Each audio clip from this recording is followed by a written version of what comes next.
Berlatar 3 hari setelah tragedi 11 September tahun 2001, satelit pengintai Amerika Serikat berhasil melacak adanya sinyal radioaktif tepat di daerah sudut terpencil di Afghanistan, di mana pihak CIA mengkhawatirkan bahwa itu merupakan senjata nuklir yang bisa sangat berbahaya, sehingga mereka mengirim seorang agen bernama Benjamin Keynes untuk melakukan penyelidikan demi memastikan dari mana sinyal radioaktif itu berasal.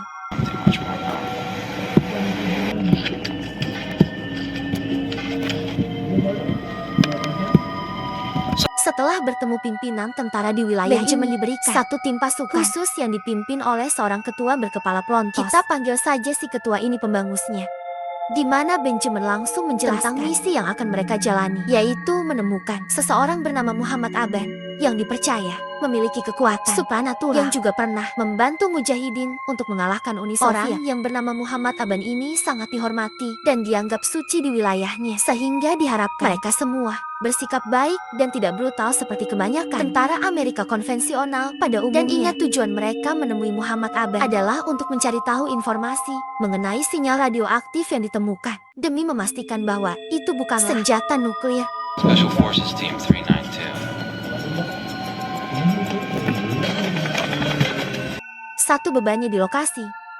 Si ketua memerintahkan sebagian anak buahnya untuk tetap berjaga di atas jaga. Apabila ada musuh mengintai atau melakukan serangan, sementara sisanya akan masuk ke pemukiman untuk bertanya kepada warga pribumi tentang di mana Muhammad Abad berada. Sebagai orang yang paling lama di Afghanistan, si ketua mencok berkomunikasi dengan seorang ibu dan anak kecil untuk bertanya di mana Muhammad Abad berada. Yang karena mereka hanya diam saja dan nampak ketakutan, Benjamin pun turun langsung dengan berbicara bahasa mereka dan berhasil membuat si ibu mau buka suara tentang seseorang yang mungkin mengetahui tentang di mana Muhammad Aban berada sekarang.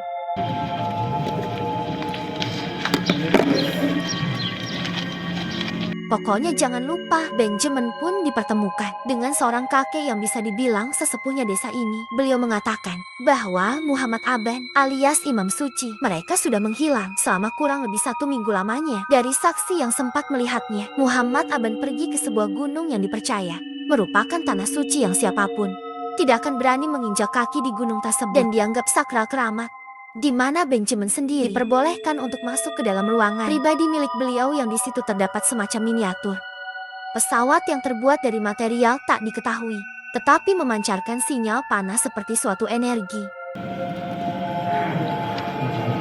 Seperti kebanyakan tentara Amerika Serikat yang sering kita dengar, si ketua dan anak buahnya sangat nampak ramah terhadap penduduk dan anak-anak di desa ini. Padahal ada misi terselubung yang memang mereka diperintahkan untuk bersikap seperti itu. Beda lagi ceritanya jika pusat memberikan perintah untuk menembak. Mungkin penduduk desa ini sudah tamat riwayatnya.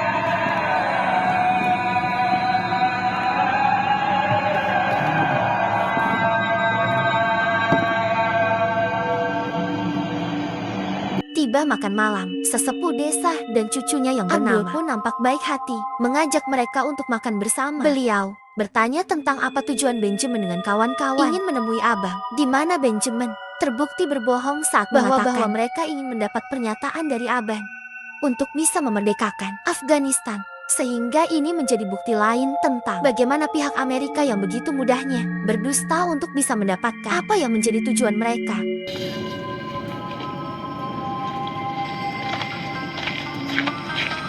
Besokan paginya mereka mau teruskan untuk pergi ke gunung yang diam. Maksud di mana Abdul bersedia untuk ikut sebagai penunjuk jalan setelah Benjamin menawarkan bayaran yang lumayan. Yang hal itu mendapat pertentangan dari ibunya. Abdul yang tidak ingin putranya dalam bahaya dan menginjakan kaki di gunung yang dianggap sakral. Tetapi demi membantu perekonomian keluarga, Abdul tetap nekat atau kekeh untuk ikut bersama mereka.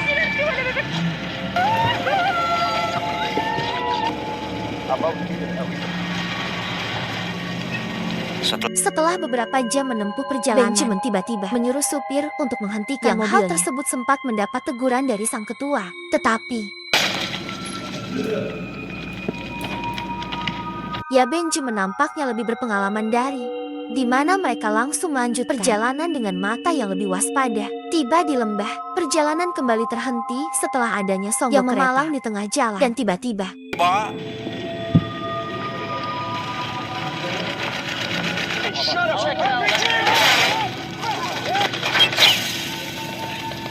satu anak buah si ketua yang bernama Ski pun terkena tembakan, di mana momen ini sempat menyulitkan mereka semua. Dikarenakan berada di tempat terbuka, tapi dengan jumlah yang sedikit lebih unggul, mereka berhasil mengusir musuh dari tempat tersebut.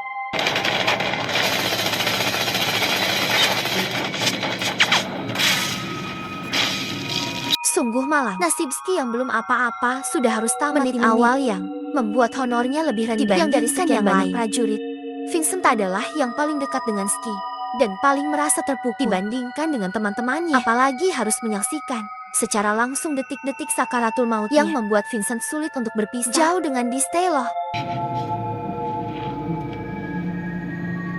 Mereka pun kembali melanjut perjalanan dengan membawa jasad Ski mobil untuk nanti dikebumikan dengan layak, di mana hambatan lain harus dihadapi saat mobil mengalami mogok akibat mesin yang terlalu panas dan mengalami dehidrasi, sehingga mau tidak mau mereka terpaksa di lokasi ini sampai mesin kembali pulih.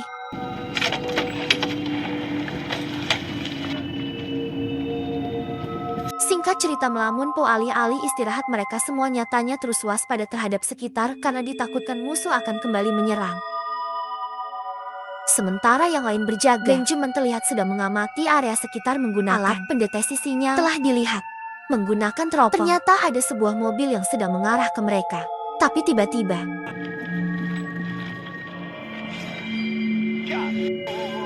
keesokan paginya, setelah mesin mobil pulih, mereka kembali melanjutkan perjalanan dengan harus menaiki gunung untuk bisa sampai di sisi lain dari gunung karena mesin mobil harus 10 kali lipat dari biasanya.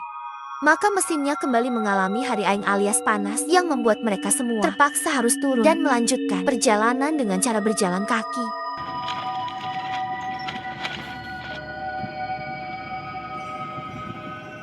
Saat itulah mereka melihat Abdul nampak memandang kejauhan dengan tatapan yang aneh, yang setelah dilihat ternyata ada badai tornado tepat di jalan yang sempat mereka lalui.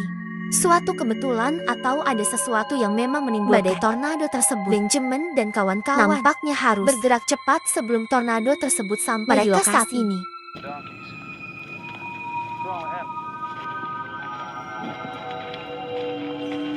Tingkat cerita, malam pun tiba. Mereka memutuskan untuk bermalam di perbukitan yang saat sedang santai-santai istirahat. Terdengar suara helikopter motor.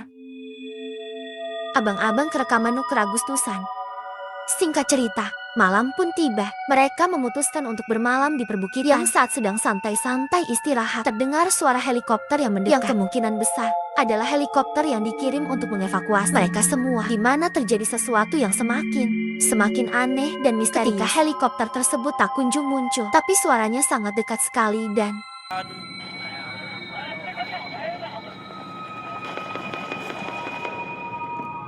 ya entah fenomena aneh apalagi ini. Suara helikopter tersebut tiba-tiba lenyap seketika, seperti sebuah prank yang dilakukan YouTuber iseng, di mana mereka semua tetap berpikir positif dengan apa yang barusan terjadi. Karena sejatinya si ketua dan pasukan tidak percaya akan hal-hal seperti tahayul dan gaib, meski sudah mengalaminya secara langsung.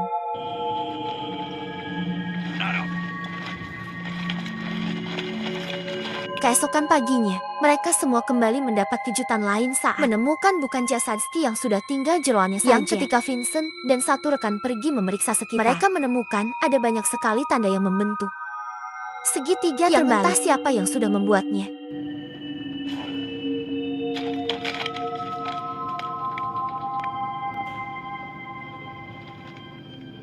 Ketua sendiri menyuruh semua anak untuk memeriksa perbekalan dan alat komunikasi, di mana air yang mereka miliki sudah benar-benar habis. Yang disidang peran penting Abdul sebagai warga lokal dengan mengatakan bahwa ada sumber air yang biasa untuk memberi minum hewan ternak mereka yang lokasinya sudah tidak jauh dari posisi mereka saat ini. Untuk komunikasi, telepon satelit masih belum bisa digunakan akibat sinyal yang mungkin terhalang oleh sama dengan kompas yang tidak berfungsi dengan baik, sehingga mereka masih menggunakan akal dan logika dengan menganggap jika di gunung ini dapat unsur besi yang bersifat magnetik yang mengacaukan semua sistem kompas dan alat komunikasi. Mereka tak ada musuh di dalamnya, di mana mereka memutuskan untuk masuk ke sana. Sungguh di luar dugaan, ada orang kakek-kakek yang usianya mungkin sudah hampir mencapai 100 tahun sedang duduk, bertapa sendirian dan menyapa mereka semua.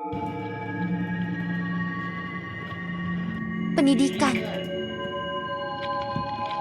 Benjamin dan kawan-kawan pun disambut baik oleh si kakek. Diberikan air untuk mereka bisa minum. Namun sayangnya, beliau tidak mengenal seseorang bernama Aban dan tidak pernah melihat orang lain lagi selain mereka semua. Saat itulah salah satu anak buah si ketua menyadari seragam yang si kakek gunakan di dalam jubahnya merupakan seragam pasukan Iba, alias lebih dari 150 tahun yang lalu. Entah dari mana si kaki mendapatkan seragam tersebut. Atau lebih tepatnya, sejak kapan beliau berada di dalam gua ini entahlah. Hanya mas-mas yang tidak jeti dihukum mati yang tahu.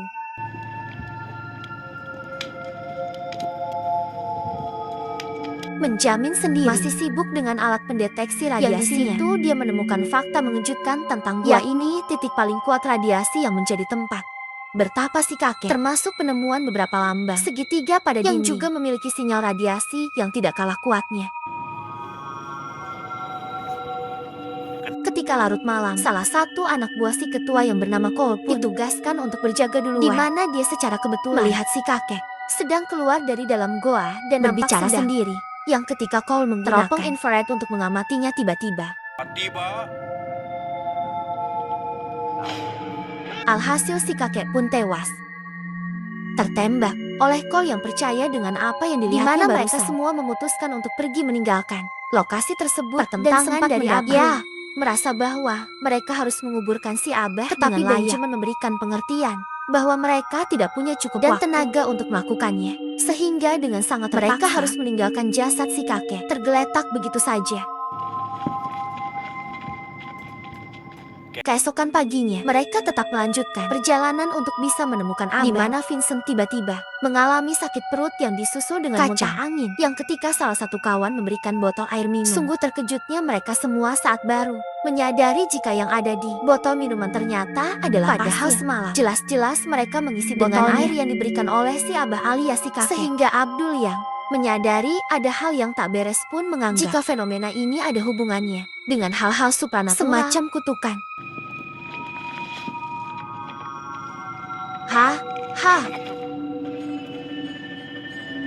Beberapa saat berlalu, lagi-lagi terjadi hal aneh saat Abdul kesulitan mengenali lembah yang menjadi sumber mata air. Menurutnya struktur lembah yang biasa Abdul tidak sama dengan lembah yang saat ini ada di hadapan mereka. Sehingga ketua dan anak buah pun mengira jika Abdul sudah mempermainkan mereka semua. Suara zat. Malamnya terjadi hal mengagetkan saat Vincent mengalami mimpi buruk yang membuat seketika semua terbangun. Yang tak lama, muncullah sebuah cahaya yang berada tepat di depan mereka, hingga si ketua memerintahkan dua anak buahnya tiba-tiba untuk maju.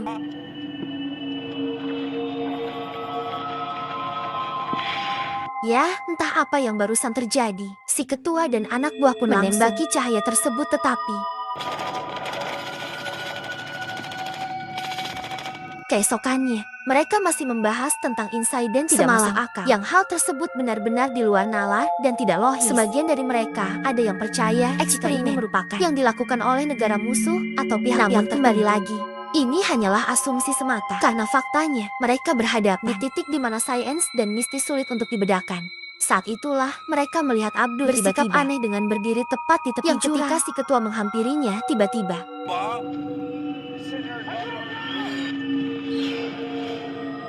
hal apalagi yang sudah terjadi?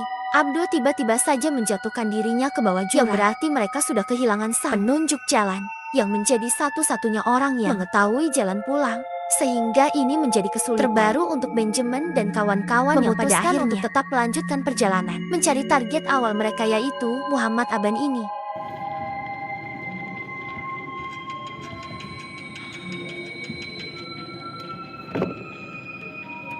Tersisa 4 orang, termasuk Benjamin. Mereka memutuskan untuk istirahat sejenak setelah kondisi fisik Vincent yang mulai melemah. Di mana Benjamin kembali melihat fenomena saat alat mendeteksi radiasinya menangkap suatu pembanangan yang sulit untuk dicerna oleh akal sehat.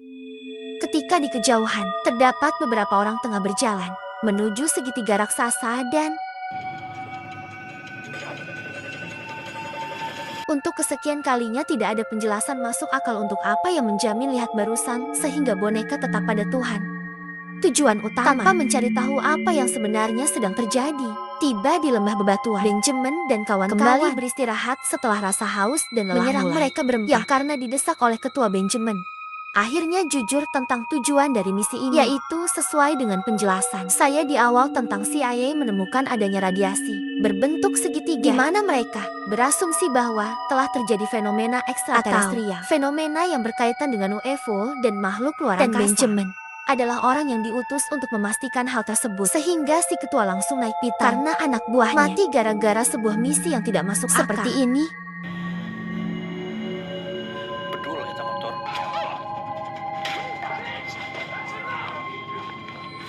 Keesokan paginya, Cole memberitahu tentang si ketua yang sepertinya sudah pergi sendirian, meninggalkan mereka bertiga yang karena kondisi Vincent semakin memburuk, membuat Cole harus membopongnya untuk mencari sumber air untuk mereka bisa bertahan hidup. Sebuah lokasi yang tak diketahui, Benjamin lagi-lagi menemukan kejutan. Baru saat lokasi tersebut penuh dengan radiasi yang sangat kuat, di mana saat alat seksi diarahkan ke atas, terdapat banyak sekali benda segitiga yang melayang di udara, sehingga Cole yang dalam kondisi tidak stabil pun menjadi sangat ketakutan hingga menembaki apa yang ada di atasnya. Dan ya, Cole akhirnya lenyap, persis seperti yang terjadi pada dua kawannya tempo malam, di mana kini hanya tersisa Benjamin dan si Vincent yang memutuskan untuk bersembunyi di antara bebatuan. Dengan fakta bahwa dirinya sudah tidak berdaya, Vincent pun menyuruh Benjamin untuk tinggalkan saja dia sendirian di sana. Di mana Benjamin sebenarnya sangat berat sekali harus mengabaikan jiwa solidaritasnya untuk misi ini. Sehingga dengan sangat terpaksa Benjamin meninggalkan Vincent sekarat sendirian di tempat tersebut.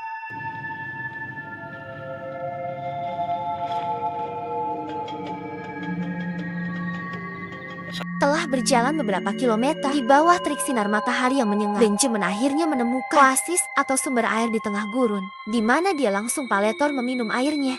Dan seketika jatuh pingsan saat melihat si ketua Ngagoler tidak bernyawa tepat di samping oasis tersebut.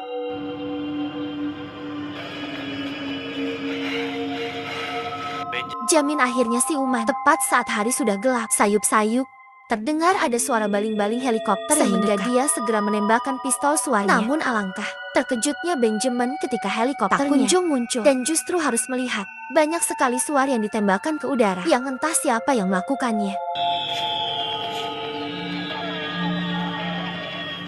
Beberapa saat berlalu, kita akan melihat ada sosok manusia atau entitas lain mendekati Benjamin yang tengah tergulai lemas, di mana sosok yang didampingi cahaya terang tersebut pun perlahan membuat Benjamin merasa tertekan hingga dia teriak sekencang-kencangnya.